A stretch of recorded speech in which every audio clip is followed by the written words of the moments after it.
आदि मंत्र, मूल मंत्र, महामंत्र।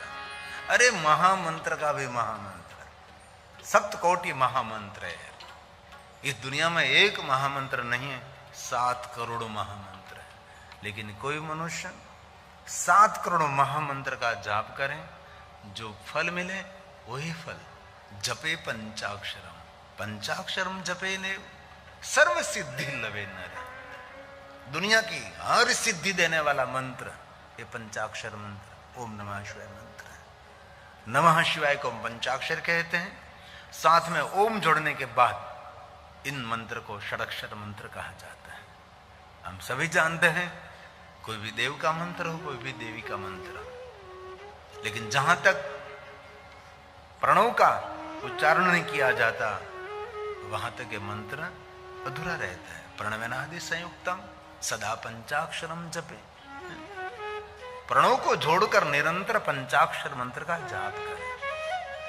हलता चलता, बैसता, उठता, खाता, पीता, ऊँघता, जागता, घरमा, वनमा, शमशान में, कोई भी अवस्था में जिन अपवित्रता का वर्णन मैं यहां से नहीं कर सकता, ऐसी अपवित्र अवस्था में भी आप पंचाक्षर मंत्र का जाप कर सकते हैं। शिव महापड़ ग्रंथ में पूरा विस्तार है। और कभी अवसर मिले तो माघ मास में, भादो मास में एक वारम मिताशीतु वांग्यतो नियतेन्द्रियम। कितनी सुंदर बात कही। एक समय भोजन करके, भोजन भी मिताशी, थोड़ा भोजन करके, एक वारम मिताशीतु, थोड़ा भोजन करके, वांग्यतो, मौन रहकर, जितेंद्रिय होकर पंचाक्षर मंत्र का 5 लाख मंत्र का अनुष्ठान करें। कभी तो करें, कुछ तो करें। बस सुबह उठा, खाया पिया, काम किया, दोपहर खाया, रात का खाया, सो गया, उठा, भागा। ऐसे ही 50, 60, 70, 80 साल पूरे हो जाते, कुछ भी कोई अनुष्ठान नहीं जीवन में। अनुष्ठान का अर्थ होता है विशेष प्रतिज्ञा। 1 महीने में 5 लाख पंचाक्षर मंत्र का जाप करूंगा, 1 महीने तक मैं मौन रहूंगा। ऐसी बहुत सारी साधना करनी चाहिए। पंचाक्षर जपने शिव महापड़ ग्रंथ का श्लोक है। आपके समक्ष में कोई काल्पनिक बातें नहीं कहना चाहता। शास्त्र सम्मत सर्व सिद्धांत निष्पन्नम। कोई काल्पनिक क्यों है? शिव महापड़ में इतना बड़ा खजाना है तो बाहर से कुछ लाने की आवश्यकता भी नहीं है। तो आप सब भगवान महादेव की कथा का श्रवण करते हैं। ये भगवान महर्षि वेदव्यास जी ने गाया है। पंचाक्षर जपेने सर्व सिद्धि लवे नर। इस मनुष्य को दुनिया की सब सिद्धि मिलती है, सर्व सिद्धि। तो सिद्धि का अर्थ क्या है? किसी को फूंक मार के कबूतर बनाना। सिद्धि का अर्थ किसी को फूंक मार के चकली बना देना, चिड़िया बना देना है? उसको सिद्धि कहते हैं। सिद्धि का अर्थ है आगवी बुद्धि, सिद्धि का अर्थ है दिव्य दृष्टि। हम लोग सिद्धि को इतनी गलत बात कह रहे हैं। सिद्धि मतलब जादू नहीं, नहीं। सिद्धि का अर्थ है दिव्यता से भरी हुई, सकारात्मक ऊर्जा से भरी हुई आपकी बुद्धि। इसलिए कहा सर्व सिद्धि लवेन। कोई भी क्षेत्र में उसका चित्त, उसकी बुद्धि काम करते हैं। कोई भी क्षेत्र उनसे दूर नहीं रहता, उसको सिद्धि कहा। बहुत सारे ऐसे लोग हैं, कुछ भी काम सौंपो परिपूर्ण है, सभी बातों पर उनका पूरा निरीक्षण रहता है, उसको कहते सिद्धि। वो कहां से मिलेगी? तो कहा पंचाक्षर मंत्र के जाप करने से। एक भगवान महर्षि वेदव्यास जी का वचन है। प्रणवे नादि संयुक्तम सदा पंचाक्षरं जपे सदा पंचाक्षरं जपे। निरंतर पंचाक्षर मंत्र का जाप करें कोई भी व्यक्ति। और दूसरी बात है, कोई भी ग्रहों की पीड़ा है, बहुत लोग ग्रहों से पीड़ित रहते हैं, इसलिए इस ग्रह के नाम का नंग भी पहनते हैं। कोई अंगुली खाली नहीं होती, सभी ग्रहों के नंग पहनना चाहिए जो ग्रह से पीड़ित है। इस ग्रह को शांत करने के लिए इस ग्रह के मंत्र का जाप करना पड़ता है, लेकिन ये मंत्र सभी कठिन रहते हैं, हम नहीं कर सकते। इसलिए हमारे जो आचार्य है उनको हम कहते हैं कि इस मंत्र का जाप कर दीजिए। तो हमारे लिए, हमारे कुल गौर कुलाचार्य हमारे लिए वो मंत्र जाप करते हैं। और आप ऐसा नहीं कर सकते तो कोई भी ग्रह की पीड़ा है, इस ग्रह को शांत करने के लिए इस ग्रह के मंत्र के बदले में आप पंचाक्षर मंत्र का जाप कर सकते हैं। और मैं दिल से भरोसा के साथ कहता हूं, जो निरंतर पंचाक्षर मंत्र का जाप करते हैं उनके जीवन में कोई ग्रह पीड़ा नहीं रहती, कोई ग्रहों की वेदना नहीं रहती। ये सब कुछ किसको पीड़ा देता है? जो पंचाक्षर मंत्र से दूर है। भगवान द्वारकाधीश भगवान कृष्ण जी ने उपमन्यु को कहा कि उपमन्यु जी, आज एक वक्ता कह रहे अभिमन्यु को पूछा, अभिमन्यु नहीं, मैं तो उपमन्यु।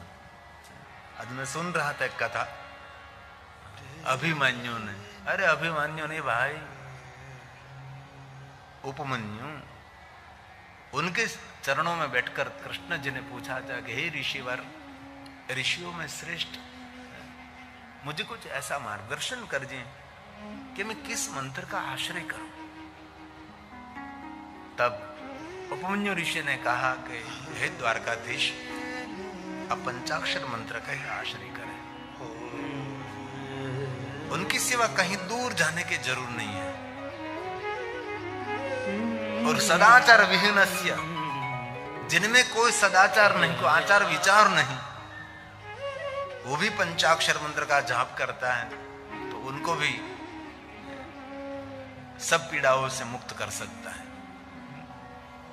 ऐसा भी कहा नहीं कि एक स्थान पर बैठ के करिए, हलता चलता बेचता उठता खाता पीता ऊँगता जागता कोई भी स्थिति में अनुभव तो करें थोड़े दिन के लिए।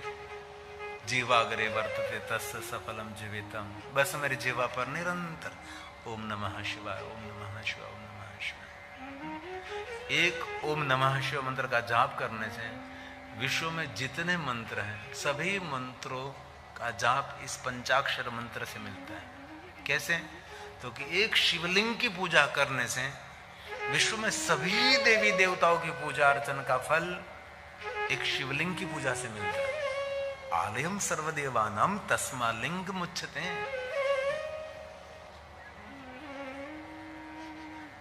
भगवान द्वारकाधीश ने क्या किया? यही काम किया, महादेव की उपासना की, भगवान महादेव को अभिषेक किया, भगवान शिव जी का अर्चन किया, पूजन किया। 5 पांडवों को शिव भक्ति का मार्गदर्शन निरंतर द्वारकाधीश करते रहे। और 5 पांडव जहां जहां गए वहां वहां अपने करकमलों के द्वारा भगवान महादेव के लिंगों की स्थापना की। इसलिए पांडव कालीन लिंग बहुत है। 5 पांडवों ने बहुत लिंगों की स्थापना की। अरे माता कुंती ने अपने करकमलों के द्वारा बहुत सारे शिवलिंगों का स्थापन किया। भगवान द्वारकाधीश भगवान कृष्ण जी महादेव का अभिषेक करते रहते हैं। इस कृष्ण को मानने वाले शिव से दूर रहते हैं तो कितनी बुरी बात है। उनके लिए तो नरक का द्वार ही समझो और कुछ भी नहीं है। जिन इष्ट का आराधन करते, आपकी भक्ति पतिव्रता है, लेकिन पतिव्रता नारी किसको कहते हैं? एक का सेवन करे, सबका आदर करे, किसी का अनादर न करे, उसको पतिव्रता भक्ति कहे। और एक बात याद रखना, शिव हमारा सबका आधार है, शिव हमारे सबका मूल है, शिव हमारी जीवन की यात्रा का प्रारंभ है और शिव स्वयं हमारा जीवन है, शिव हमारा श्वास है। द्वारकाधीश भगवान कृष्ण जी ने उपमन्यु को पूछा मुझे कुछ मार्गदर्शन करे, तो और कुछ मार्गदर्शन नहीं किया, इस पंचाक्षर मंत्र का जाप करो। और द्वारकाधीश भगवान कृष्ण जी ने पंचाक्षर मंत्र का जाप करते भगवान महादेव को पा लिया, भगवान शिव का उसने दर्शन किया। शिव महापुराण ग्रंथ में बहुत बहुत सुंदर कथा, कृष्ण की शिव भक्ति का वर्णन है। और कोई भी जीव शिव से दूर रहता है, उससे बड़ा उसका दुर्भाग्य नहीं। भगवान विष्णु जी ने नारद जी को पंचाक्षर मंत्र जाप करने के लिए कहा। यहां भगवान विष्णु कह सकते हैं अन्य कोई मंत्र का जाप करो। घना लोग हमारी पास कोई हारो मंत्र आपो, हारो मंत्र तू हारो थी जानी, कोई हारो मंत्र आपो, एम घना लोग आवे कोई हारो मंत्र आपो। हारो मंत्र तो खबर नहीं क्या गोतवा जाओ। भगवान विष्णु जी ने नारद जी को कहा कि नारद, इस मंत्र का आश्रय करो, यह मंत्र सब कुछ देने वाला है। और मैं श्रद्धा के साथ और बहुत भरोसा के साथ कहता हूं, सभी कामना, सभी मनोकामना पूर्ण करने वाला कोई श्रेष्ठ मंत्र है तो ओम नमः शिवाय मंत्र है। और दिल से कहता हूं, ओम नमः शिवाय मंत्र से कोई बड़ा मंत्र नहीं है और महादेव से बड़ा कोई देव नहीं है। इसीलिए जिनको अपना जीवन मंगलमय करना है, उनको महादेव के चरणों में रहना चाहिए। और कोई मंत्र को आश्रय करे ना करे, लेकिन इस मंत्र को निरंतर जपते रहो। मैं सबको श्लोकात्मक आप तो दिखा सकता हूं, और राम जी ने एक ही मंत्र का आश्रय किया है। राम जी ने और कोई मंत्र का आश्रय नहीं किया। भगवान प्रभु राम ने निरंतर ओम नमः शिवाय मंत्र का जाप किया है। ये मंत्र हमारा सबका मंगल करने वाला है। ब्रह्मा जी के मन में एक बार संशय हुआ कि इतने बड़े बड़े कठिन कठिन श्रेष्ठ श्रेष्ठ मंत्र, इतने महामंत्र हैं, और इतने 6 अक्षरों वाला मंत्र इस बड़े बड़े मंत्रों की बराबरी कैसे कर सकता है। कोई 7 करोड़ महामंत्र का जाप करे और जो पुण्य मिले वही पुण्य एक पंचाक्षर मंत्र ओम नमः शिवाय मंत्र का जाप करने से मिलता है। ब्रह्मा जी ने तुलन विधि की। गुजराती में कहो तो ब्रह्मा जी तराजवा लेने भेजा। ये तराजवा लगभग कुंडला न जाता अपना, कुंडला में पहला हमारे कांटा बो बनता, हजी तो क्या बने छे पण हवे तो इलेक्ट्रॉनिक्स कांटा આવી ગયા। पहले तो जहां देखो यहाँ कांटा ज बने, गमे ત્યાં તમે જાઓ ઓળખાણ અમારે સાવરકુંડલાનો કાંટો બધે વાગે। બોલો બધી કોઈ પણ કાંટા એટલે માપતોલના કાંટાની વાત કહું, બધી જગ્યાએ। હવે જો કે ઓછું થઈ ગયો હતો, બાકી એ જ ઉદ્યોગ અમારો હતો સાવરકુંડલાનો। વખાણાય પાછો કે અમારો આ તમારા ગામનો કાંટો છે, તમારા ગામનો કાંટો છે। એકવાર ચૂંટણી હતી જંગલમાં, તે જંગલના બધા વૃક્ષો હતા, એને મત આપવાનો હતો। એટલે એ ઉભો રહેલો કુવાડો હતો। બધા વૃક્ષોએ નક્કી કર્યું કે આપણે કુવાડાને મત આપવો છે। એક વૃક્ષે કહ્યું કે કુવાડો તો આપણને કાપવાનું કામ કરે છે। ત્યારે 2-3 જણા એમ કહ્યું કે કુવાડો ભલે કાપવાનું કામ કરે પણ એની સાથે જે હાથો છે ને આપણા સમાજનો છે, એને મત આપો। અને સમાજમાં અત્યારે આવું જ ચાલી રહ્યું છે। સમાજમાં આ રીતે સમાજનું પતન થઈ રહ્યું છે। તો બ્રહ્માજીએ તુલન વિધિ કરી, એક છાબડાની અંદર 7 કરોડ મહામંત્રનું પુણ્ય રાખ્યું છે અને બીજા છાબડાની અંદર પંચાક્ષર મંત્રના જાપ કરવાનું પુણ્ય રાખ્યું છે। બ્રહ્માજીએ તુલન વિધિ કરી તો સમાન નીકળ્યું। ત્યારે બ્રહ્માજીએ કહ્યું કે એટલા કઠિન કઠિન મંત્રોનો જાપ કરવો। અને બ્રહ્માજીએ નિર્ણય લઈ લીધો કે આપણે પંચાક્ષર મંત્રનો જાપ કરીએ। સ્વયં બ્રહ્માજી પંચાક્ષર મંત્રનો જાપ કરવા લાગે। શિવ મહાપુરાણ ગ્રંથમાં તેનું ચરિત્ર છે। ભગવાન વિષ્ણુ, ઇન્દ્ર, वरुण, कुबेर सब पंचाक्षर पंचाक्षर। इसलिए बहुत कठिन कठिन मंत्र हम सभी नहीं बोल सकते हैं, हमारे लिए सरल है, ये मंगल है। और हमारी गुजराती भाई बहनों तो गाते हैं 6 मंत्र मांग मंगल कार्य। एकदम सीधी ज बात, दूर जाने की कोई जरूर भी नहीं। इतने कठिन कठिन श्लोक गायन करके आपको समझाने की कोई जरूर नहीं है, एक छोटी बात। मंत्र महामंगलकारी ओम नमः शिवाय ओम नमः शिवाय। मंत्र महामंगलकारी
महादेव की पूजा के लिए अलग अलग मंत्र, स्तोत्र, स्तुति आपको कुछ भी कंठस्थ नहीं है, तो भगवान शिव की पूजा के लिए आप पंचाक्षर मंत्र बोलकर भगवान महादेव की पूर्ण पूजा कर सकते हैं। कभी भगवान महादेव को बिलोपत्र आप चढ़ा रहे हैं तो जरूर त्रिदलम त्रिगुणाकारम त्रिनेत्रम च जरूर बोलना चाहिए, लेकिन आपको कंठस्थ नहीं है तो शिव महापड़ ग्रंथ में कहा, जो मनुष्य बिल्वपत्रों की पूजा पंचाक्षर मंत्रों से करता है तो उसका पुण्य अधिक मिलता है। ये मेरे पास श्लोक है। भगवान महादेव का पूजन, ये तो विद्वान जो पढ़े लिखे हैं, जिन्होंने पाठशाला में अभ्यास किया है, वो लोग बोल सकते हैं, हम थोड़ी बोल सकते सभी मंत्र। इसलिए शिव महापड़ ग्रंथ में कह दिया पंचाक्षर मंत्र, तो कोई भी भगवान महादेव की पूजा, इसमें कहा पंचाक्षर मंत्र तो महामंत्र છે, સર્વ મંત્રોમાં શિરોમણી છે, તેનાથી પૂજાયેલા શંભુ ભોગ અને મોક્ષ અને મુક્તિ આપે છે। કેટલી સુંદર વાત છે। પંચાક્ષરો મહામંત્રમ સર્વ મંત્ર શિરોમણી તેન સંપૂજિતમ શંભોર ભોક્તિ मुक्ति प्रयच्छति। कितनी सुंदर बात है। इसलिए बहुत सारे शिव भक्तों को हमने देखा है, महादेव का पूजन करते हैं तब और कोई मंत्रों का आश्रय नहीं लेते। ओम नमः शिवाय, ओम नमः शिवाय। भगवान शिव जी को जल चढ़ाते हैं तो भी ओम नमः शिवाय, ओम नमः शिवाय। भगवान शिव जी को चंदन चढ़ाते हैं, सिर्फ ओम नमः शिवाय। भगवान शिव जी का श्रृंगार करते, पुष्प चढ़ाते हैं, पत्र चढ़ाते हैं, ओम नमः शिवाय मंत्र से सब कुछ। इसमें कहा है, इस मनुष्य को जो पंचाक्षर मंत्र का जाप करते, उनकी कभी अकाल मृत्यु नहीं होती। अकाल मृत्यु, जिनके जीवा पर निरंतर मंत्र स्थापित है और कुछ भी नहीं। इसलिए गाड़ी चलाते चलाते, टू व्हील चलाते चलाते, कोई काम करते करते जीवन हूं काम हो,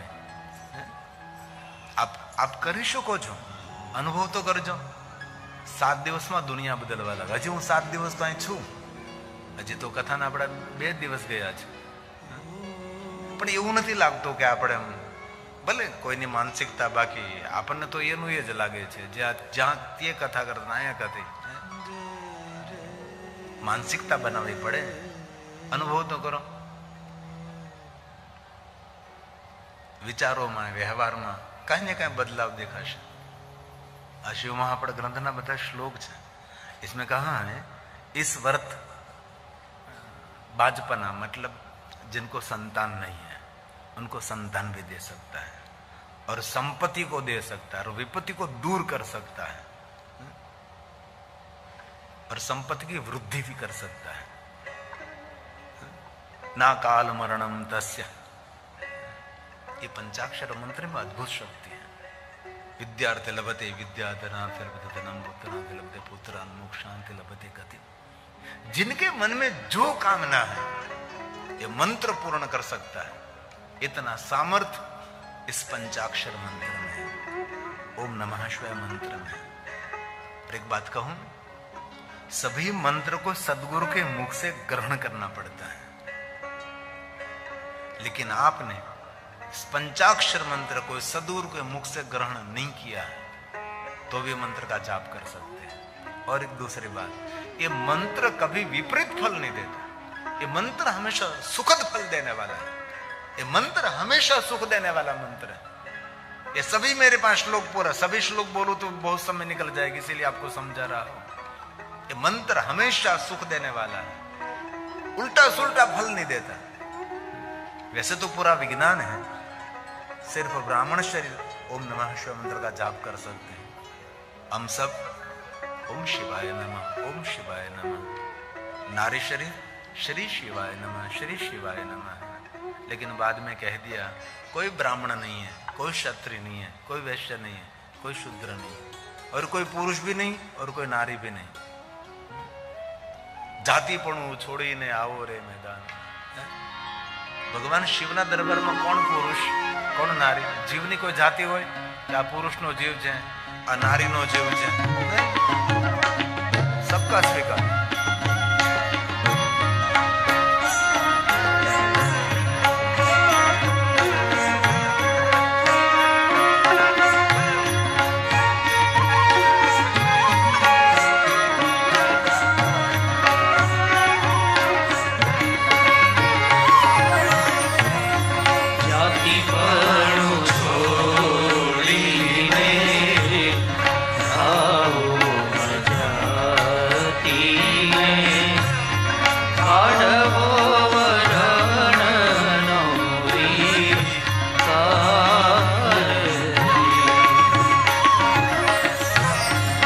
જાતિ પરનું છોડી લે આવો જાતિને કાઢવો મરણનો વિકાર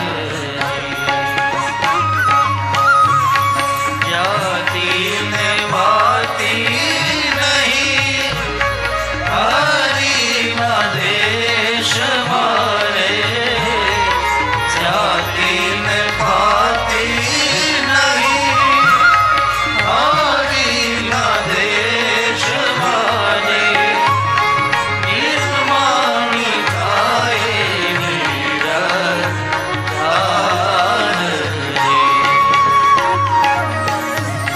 જાતિ પરનું છોડી લે આવો જાતિને કાઢવો રણનો વિકાર કાઢવો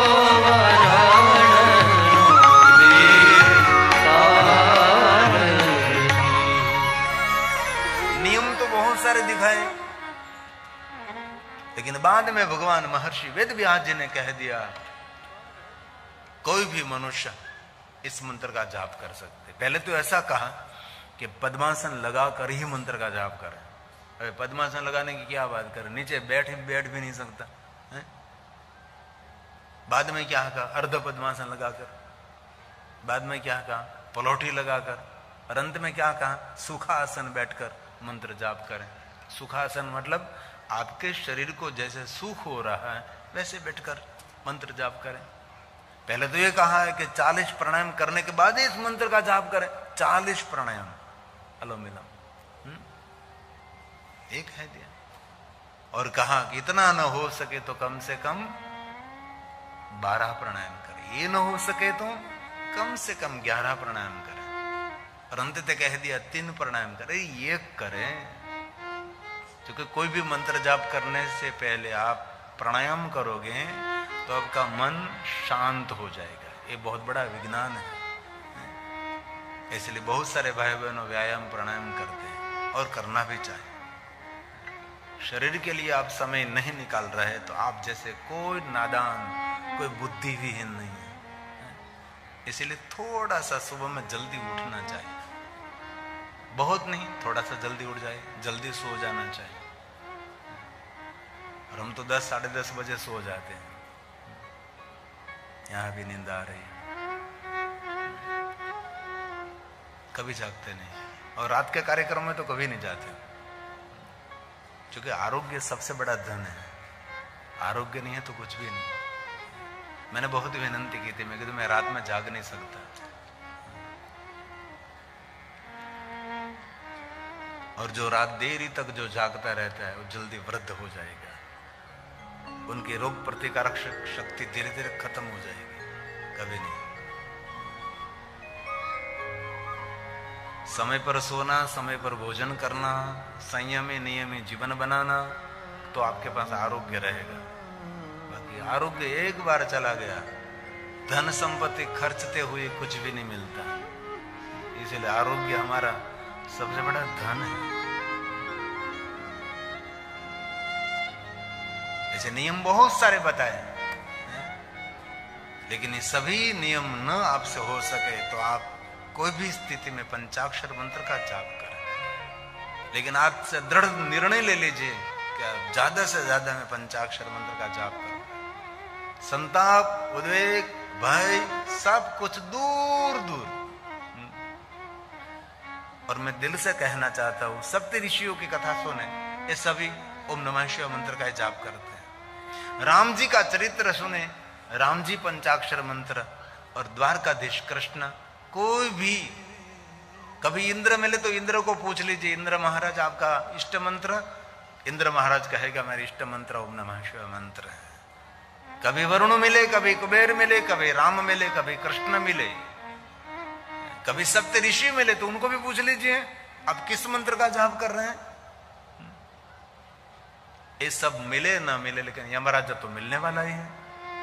यमराजा को पूछ लीजिए तो यमराजा स्वयं कहेंगे मैं भी पंचाक्षर मंत्र का जाप करता हूं। शिव महापड़ ग्रंथ में यमराजा की शिव भक्ति का वर्णन है। हमने कोरोना काल में जब ऑनलाइन हम कथा करते थे, आप बेटा जो आसन वाली, पिता कृष्ण प्याला वाली, पिता कृष्ण प्याला वाली, थोड़ा बेटा जो आसन वाली, थोड़ा बेटा जो आसन वाली।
ભાંગના ધતુરા ભારી એવું હતું, પણ ભાંગ ધતુરા કાઢ નાખ્યું, પીધા વિષના પ્યાલા ભારી. આપણે તો કેટલા વર્ષોથી ગાઈએ, ભાંગ કઈ રોટલી ધતુરાનું શાક ને, હજી પણ લોકો ગાય છે એવું જ ને, ભાંગ કઈ રોટલી. ભાંગ કેરા રોટલા ને ધતુરાનું શાક, ભાંગ કેરા. આમાંથી કોઈ બહેનો બનાવતા આવડે તો એક દિવસ આપણે પાર્ટી રાખીએ. જેને કુકિંગ ક્લાસ કર્યા હોય, લગભગ કોઈ બેન એવી નહીં મળે કે ભાંગના રોટલા બનાવે અને ધતુરાનું શાક બનાવે. કેવા ગપગોળા આપણે વાળ્યા છે. શિવજી માટે આવું આપણે કહી શકીએ. ભાંગ કેરા રોટલા ને ધતુરાનું શાક, ભાંગ કેરા રોટલા ને ધતુરાનું શાક. તીરસે મૈયા પાર્વતી જમે ભોળાનાથ, યગડ બમ ડા ભાગે ડમરૂ નાચે સદા શિવ આગે ભૈરવ, નાચે સદા શિવ આગે. પાર્વતી મહાદેવને પીરસે અને જમે ભોળાનાથ. આમાં કોઈ પણ બહેનોને પૂછી જો, તમે તમારા પતિને તમાકુ ચોળીને આપો છો? લે ખા લગાડ. નહીં. તમે તમારા પતિને માવો ચોળીને આપો છો? નહીં. એક સામાન્ય સંસારની નારી જો પોતાના પતિને માદક દ્રવ્યનું સેવન કરવા ન દેતી હોય તો સ્વયં જગદંબા ભગવાન સ્વયં શિવજીને આવું બધું જમાડે? આપણે કઈ વિચાર્યું જ નહીં, ગાય જ રાખે. અને બહેનોનો એક રુજુ સ્વભાવ હોય છે, કોઈ પણ બહેનને પોતાનો પતિ વ્યસન કરતો હોય એ બહેનોને ગમે નહીં. પછી એની મજબૂરી છે, પછી પડી રહે. કરે હું, તારા પનારા પડ્યા છે. કોઈ પણ બહેનોને પોતાનો પતિ વ્યસની હોય એ ન ગમે, પણ કરે તો શું કરે? ક્યારેક કકળાટ કરે, ક્યારેક કાંઈ ન કાંઈ બોલે. અને ક્યારેક આપણને પણ શરમ આવી જોઈએ કે માવો તમાકુ ખાય ને આપણે આપણા દાંત કેટલા ગંદા કરી દીધા છે, બોખલી કેટલી ગંદી લાગે છે. ભગવાન કેવા ચાંદી જેવા દાંત આપ્યા હતા, ખાય કેટલું ગંદુ કરી દીધું. મહાદેવના ભક્તોના લક્ષણમાં એ પણ એક લક્ષણ છે કે મહાદેવના ભક્તો માદક દ્રવ્યનું સેવન ન કરે. સ્વયં શિવજીએ કીધું કે મારા ભક્તો માદક દ્રવ્યનું સેવન ન કરે. માદક મતલબ જે ખાવાથી નશો થાય, જે ખાવાથી માદકતા આવે. પછી ભાંગ વાવી ભોળાનાથે નિંદે છે ગણેશ, દાંતરડી ઉપડ્યો ગણેશ. પાર્વતીજી પાણી વાળે છૂટા મેલી કેશ. હવે પાવડો લઈને ખેતરમાં પાણી વાળતા હોય ને વાળ છૂટા હોય તો પાણી વાળવા ફાવે ખરું? અમારી બહેનો ઘરમાં કામ કરતી હોય તો પોતાના વાળને બાંધી દે. ઝંડા ઊંચા રહે અમારા. વાળ છૂટા મૂકીને ઘરનું કામ ન કરી શકો તમે, વાળને બાંધવા જ પડે તો જ કામ કરી લાગ્યા. હવે ઘરનું કામ કરવા માટે વાળને બાંધવા પડતા હોય તો પછી ખેતરમાં પાણી વાળે પાર્વતી તો હું કે વાળ છૂટા મૂકીને પાણી વાળી શકે? ગાય ને ગમની સાંભળે ને સમજણની. भगवान शिव की दुनिया सबसे अलग, सबसे न्यारी है. भगवान विष्णु जी ने कहा, नारद आपके बाल में भस्म का त्रिपुंड करो, आपका मन शांत हो जाएगा. इसलिए कभी अवसर मिले तो बाल में भस्म का त्रिपुंड करो, कुछ अनुभूति होगी. कल करना, सुबह में जल्दी स्नान करके उठने के बाद इतना सुंदर भस्म का त्रिपुंड. आपका चित्त, आपका मन शिव जी को अर्पण करना नहीं पड़ेगा, वैसे ही शिव जी को अर्पण हो जाएगा. एक बहुत बड़ा विज्ञान है. और भगवान विष्णु जी ने तीसरी बात कही, नारद पहली बात पंचाक्षर मंत्र का जाप करो, दूसरी बात बाल में भस्म का त्रिपुंड करो, अब तीसरी बात सर्वांगेषु प्रयत्नेन रुद्राक्ष शिववल्लभा. महादेव को बहुत प्रिय है रुद्राक्ष. रुद्राक्ष तो भगवान शिव जी को प्रिय है, लेकिन रुद्राक्ष पहनने वाला बहुत प्रिय है। जो रुद्राक्ष पहनता है ये महादेव को बहुत प्रिय लगता है। इसलिए 24 घंटे रुद्राक्ष पहनना चाहिए, निरंतर रुद्राक्ष पहनना, सदैव रुद्राक्ष धार्य शिवाज्ञा 24 कलाक पहन सकते आप। और कोई भी देवी देवता का मंत्र रुद्राक्ष की माला से कर सकते हैं, ऐसे कोई संकुचितता नहीं। महादेव का मंत्र तो ही रुद्राक्ष की माला से, नहीं, पूरा माला शास्त्र है। एक बार मैं कोई संत की कथा श्रवण कर रहा था, कोई संप्रदाय का संत था, वो माला शास्त्र पर बोल रहा था, तो मुझे रस पड़ा, क्योंकि माला शास्त्र मैंने पूरा पढ़ा है। तो बोल रहा था, और पहले उनने काष्ठ की माला की महिमा दिखाई, बाद में चंदन की माला की महिमा कही, बाद में तुलसी की माला की महिमा कही, और स्फटिक की माला, धातु माला, बहुत सारी मालाओं की महिमा कही। और बाद में उसने कह दिया माला में उत्तम कोई माला है तो तुलसी की माला, तुलसी से बड़ी कोई दुनिया में माला नहीं है। लेकिन वो रुद्राक्ष तक नहीं पहुंचा। कितनी संकुचितता। उसको कहना चाहिए मालाओं में कोई राजा माला, और मालामाल करने वाली कोई माला है तो रुद्राक्ष की माला है, उससे ऊपर कोई भी माला नहीं। सभी मालाओं में राजा है, श्रेष्ठ है। मेरे पास सभी श्लोक हैं। कोई भी मंत्र कोई सामान्य माला से जाप करो तो समान फल दे सकता है, लेकिन वही मंत्र रुद्राक्ष की माला से जाप करो तो इसमें कहा है ये मंत्र कोटि गुना फल देता है। रुद्राक्षेण जपेन मंत्र पूर्ण कोटि गुणम भवे। रुद्राक्षेण जपे मंत्र, कोई भी मंत्र, ऐसा नहीं कि ओम नमः शिवाय, कोई भी मंत्र, दुनिया का कोई भी मंत्र रुद्राक्ष की माला से करने से मंत्र कोटि गुना फल देता है। ये शिव महापुराण ग्रंथ के बहुत सारे श्लोक हैं, कोई भी बात का मैं प्रमाण दे सकता हूँ श्लोकात्मक। रुद्राक्षेण जपे मंत्र पुण्यं कोटि गुणं लभे। दूसरी बात, एक रुद्राक्ष की माला पहनो, दूसरी रुद्राक्ष की माला से जाप करो तो 10 कोटि गुणं पुण्यं धारणा लभते नरः, धारणा लभते नरः। इसलिए एक रुद्राक्ष की माला पहने, दूसरी रुद्राक्ष की माला से जाप करें। जो जाप करते हैं वो पहनने नहीं चाहिए, जो पहनते हैं उनसे जाप नहीं करना चाहिए। दूसरों को माला कभी देनी ना चाहिए, दूसरे की माला कभी लेना है। माला हमारी स्वतंत्र होनी चाहिए। माला, मंत्र और आसन आपका स्वतंत्र होना चाहिए। साधना के लिए बहुत सारी सामग्री साथ में रखने की कोई जरूर नहीं है। साधना के लिए बस एक मंत्र हो जो गुरु महाराज ने दिया है, एक माला हो और एक छोटा सा सुंदर पतला सा आसन होगी साधना परंपरा शुरू आपकी। बहुत कुछ करने की आवश्यकता है। इसलिए हर कोई मनुष्य रुद्राक्ष पहन सकता है। और ऐसा भी नहीं कहा है कि सिर्फ शिव भक्त ही रुद्राक्ष पहने। शिव भक्त, वैष्णव भक्त और शक्ति भक्त, हमारी 3 परंपरा है।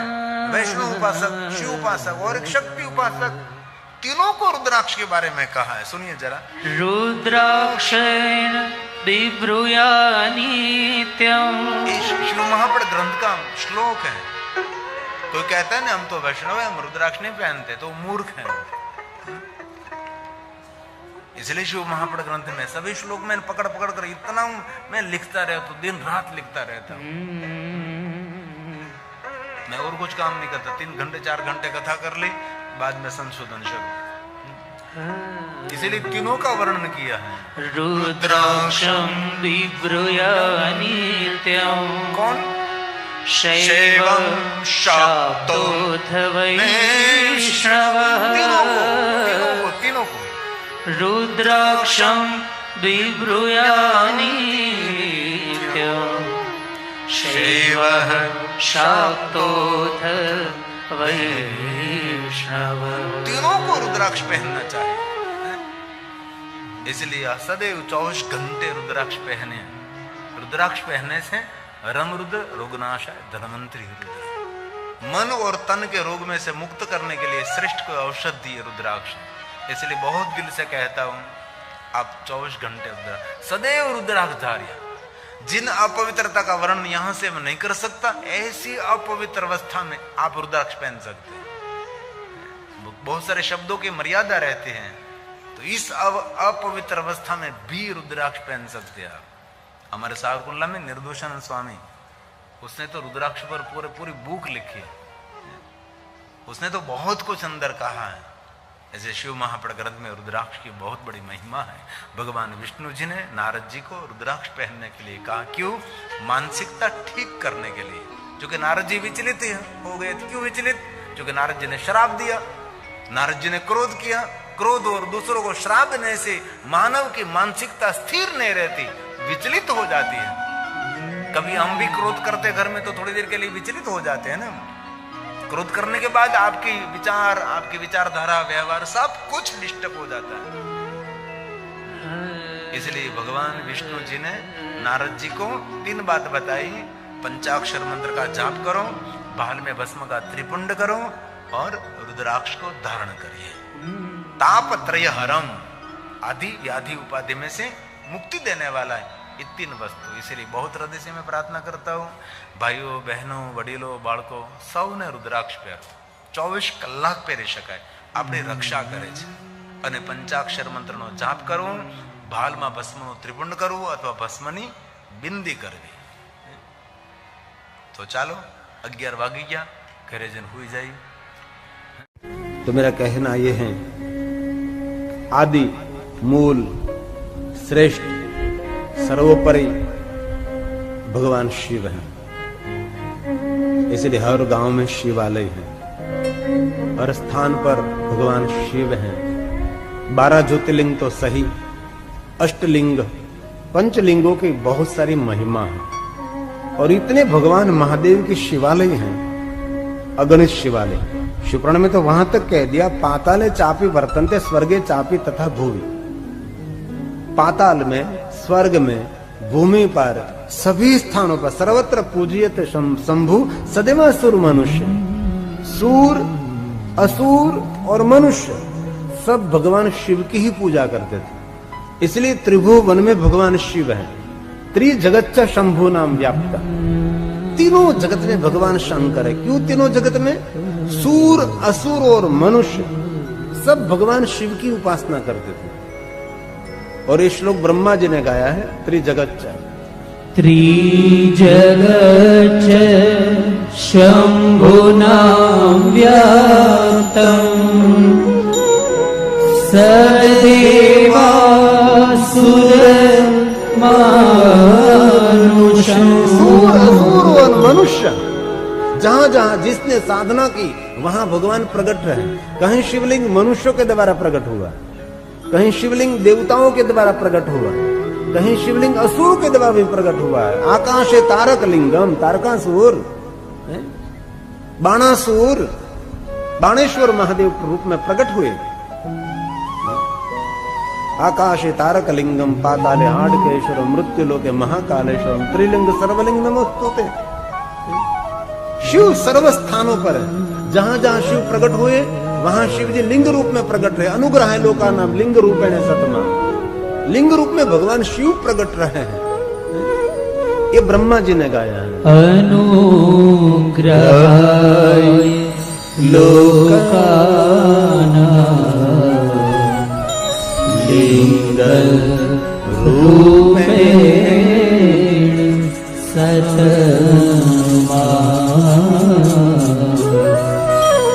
लिंग रूपेण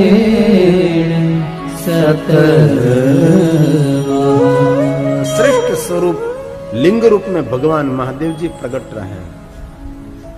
इसलिए हम गौरव से कहते हैं, सभी नगर महानगर गांव में सभी स्थानों पर भगवान महादेव का लिंग स्वरूप रहता है।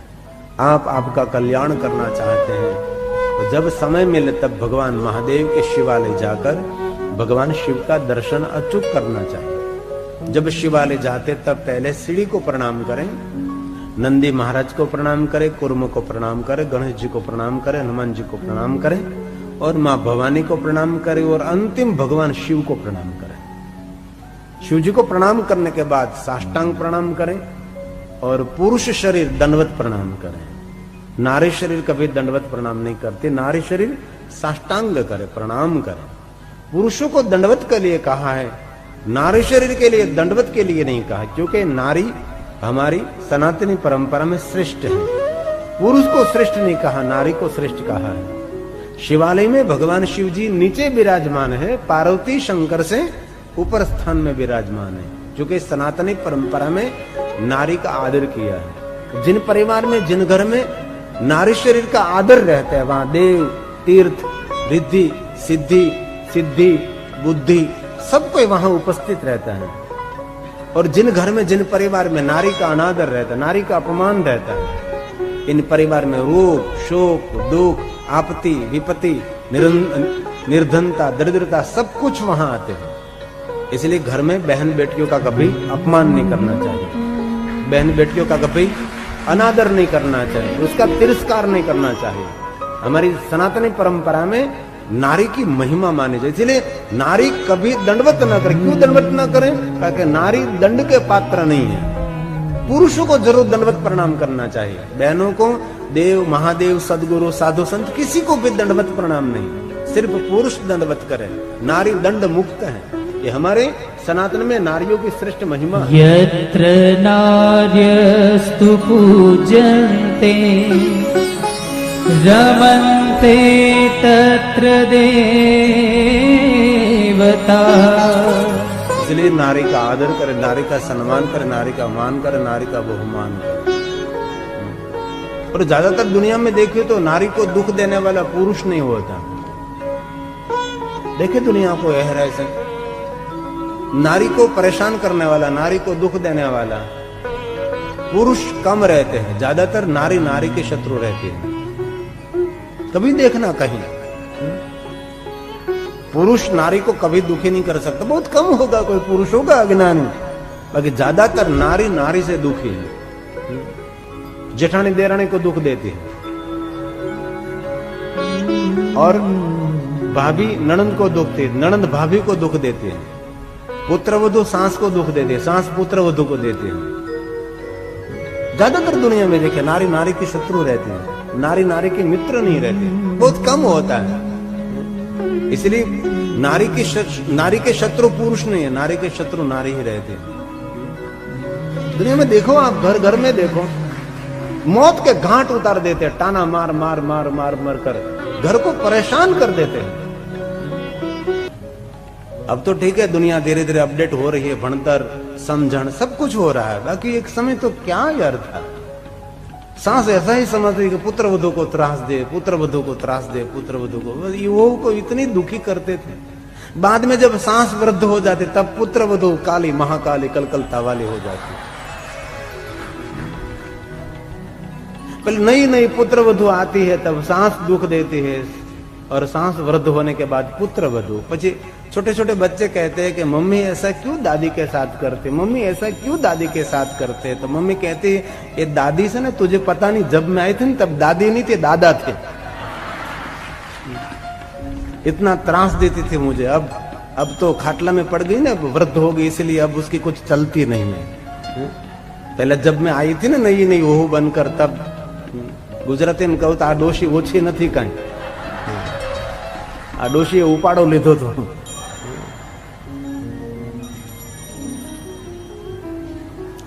एक बेटा दादी को कह रहा था, दादी आपको टैं बोलना नहीं आता। दादी ने कहा हाँ मुझे तो आता है, तो बोलो तो दादी। दादी ने कहा टैं, इतना सुंदर टैं बोल सकती है आप, एक बार और बोलो दादी। दादी ने कहा टैं। तो दादी ने पूछा कि बेटा तू मुझे ऐसा क्यों बोल रहा है, इसमें क्या क्या क्या मतलब क्या है टैं बोलने का। तो कि मेरी मम्मी उसकी सखियों को कहती थी पता नहीं कब दादी टैं बोले। टैं मतलब पता नहीं दादी कब टैं बोलेगी।